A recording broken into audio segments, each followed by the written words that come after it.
एका शांत तलावाच्या काठावर एक बडबड्या कासव राहत होता. तलावाभोवती हिरवी झाडं, फुलं आणि निरसावळं आकाश. कासवाचं रोजचं सुंदर जग. त्या तलावावर 2 सुंदर पांढरे बगळे दररोज येत असत. पाण्यातले मासे खात आणि मनसोक्त पोहत असत. ते दोघेही प्रसन्न, आनंदी आणि चांगल्या स्वभावाचे होते. बगळे आणि कासव यांची रोज भेट होत असे. हळूहळू तिघांची छान मैत्री जमली.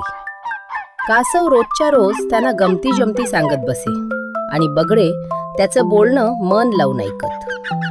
त्यांना कासवाची गंमतच वाटायची की केवढा गप्पा मारतो हा. एके वर्षी उन्हाळा फारच जास्त झाला. खूप ऊन असायचे. अनेक दिवस पाऊसही झाला नाही.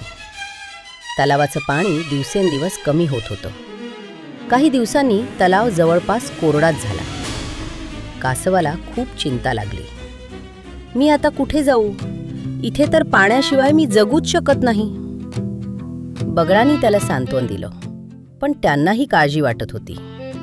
बगळे म्हणाले, कासव दादा, आम्ही एका मोठ्या सुंदर तलावाकडे जाणार आहोत. तिथे भरपूर पाणी आहे. तुला पण सोबत न्यायला आम्हाला आवडेल. कासव आनंदाने उड्या मारत म्हणाला, पण मी उडू शकत नाही ना. मी कसं येऊ तुमच्यासोबत? बगळ्यांनी एक उपाय सांगितला. हे लांब लाकूड आम्ही दोघं दोन्ही टोकांना धरू आणि तू मधोमध दातांनी घट्ट धरायचं. पण एक अट आहे. उडताना तू एक शब्दही बोलायचा नाही. कासवाने तात्काळ मान्य केलं. दोन्ही बगळे उडायला लागले आणि मधोमध कासव लाकूड धरून लटकला. पहिल्यांदाच आकाशात उडत असल्यामुळे हे जग इतक्या वरून आकाशातून पाहून कासव खूपच आनंदित झाले. बगळे कासवासह एका गावावरून जात होते.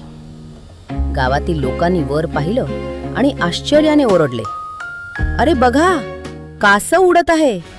किती वेडं आहे हे. गावकऱ्यांच्या गोंधळलेल्या आवाजाने कासवाची चिडचिड झाली.